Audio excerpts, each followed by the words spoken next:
எல்லாருக்கும் வணக்கம் நம்மளே 40-50 வருஷத்துக்கு முன்னாடி பார்த்தீங்கன்னா ஒரு தெருவுக்குள்ளே பார்த்தீங்கன்னா 2-3 வீட்லேயாவது 2 பொண்டாட்டி கட்டினவன் இருப்பான். ஒரே வீட்டில் 2 பொண்டாட்டியோட குடியிருப்பான். இதை கேட்டால் கல்யாணம் ஆகாத 2K கிட்ஸ் 90 கிட்ஸ்க்கெலாம் பிபி எகிரும், வயிறு எரியும். ஏன் அப்படின்னு கொடுத்தாங்க, அப்படி ஏன் அப்படி கொடுத்தாங்கன்னு பார்த்தீங்கன்னா அந்த காலத்தில் ஃபேமிலி பிளானிங் கிடையாது. எல்லாமே ஒரு குழந்தைய பெற்று போட்டுருவாங்க. கடைசி குழந்தை பார்க்குறப்ப முதல் குழந்தைக்கு கல்யாண வயசு வந்துடும், அப்பாவுக்கு 50 வயசு ஆயிரும்.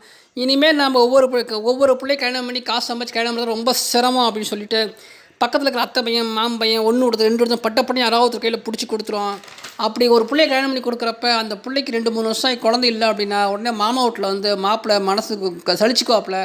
என்ன மாமான்னு சலிச்சுக்குவார். உடனே மாப்பிள்ளை மனசுக்கு ஓடாமல் இருக்கணும்னு சொல்லிட்டு அடுத்த பிள்ளைய 2வது கல்யாணம் பண்ணி கொடுத்துருவாங்க. பிறகு அந்த பிள்ளைக்கு குழந்தை போதுச்சுன்னா அப்போ 2ஐயும் அப்படியே வச்சு மெயின் பண்ணிக்குவான், குடும்பம் நடத்துவான். இதில் ஒரு கொடுமை என்னென்னா அத்தை பையன் மாமையன் ஒரே ஒருத்தனாக இருந்தால் அவனுக்கே 2ஐயும் கல்யாணம் பண்ணி கொடுத்துருவாங்க.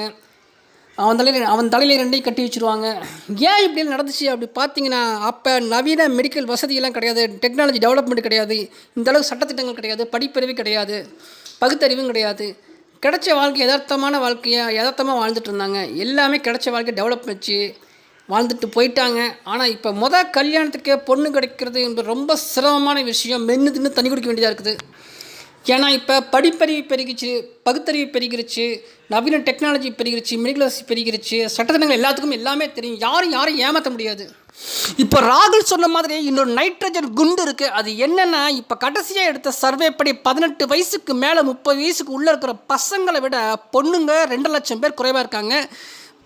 கடைசி எடுத்த சர்வே படி 18 வயசுக்கு மேலே 30 வயசுக்கு உள்ளே இருக்கிற பசங்களை விட பொண்ணுங்க 2 லட்சம் பேர் குறைவு. 61 லட்சம் ஆண் பசங்க, 59 லட்சம் பொண்ணுங்க தான் இருக்கிறாங்க. 2 லட்சம் பொண்ணுங்க குறைவு. முந்தியெல்லாம் 2 பசங்களை பிறந்தா 2 பசங்களை பெற்று போட்டுட்டா ராஜா அப்படின்னு சொல்லி பெருமைப்பட்டவங்க.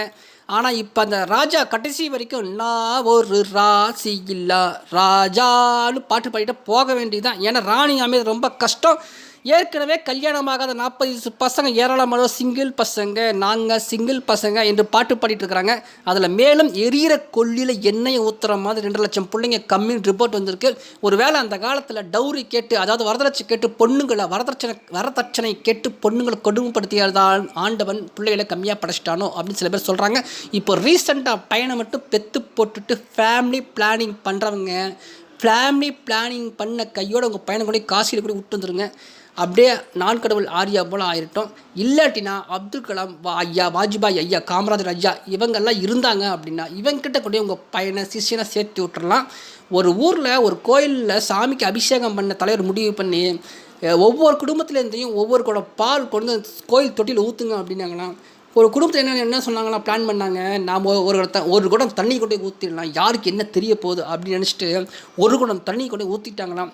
மறுநாள் கோவில் அர்ச்சகர் என்ன பண்ணாராம், தொட்டி திறந்து பார்த்தா தொட்டி ஃபுல்லாக தண்ணியாக இருந்துச்சான். ஏன்னா எல்லா குடும்பமே அப்படி நினச்சி தண்ணியை மட்டும் ஊற்றிடுச்சு. அதுபோல் எல்லாருமே வந்து எவனோ பொண்ணை பெற்று போடுவான், நம்ம பையனை பெற்றுக்கலான்னு சொல்லிட்டு பையனை பெற்று எல்லாம் பையனாக போயிடுச்சு.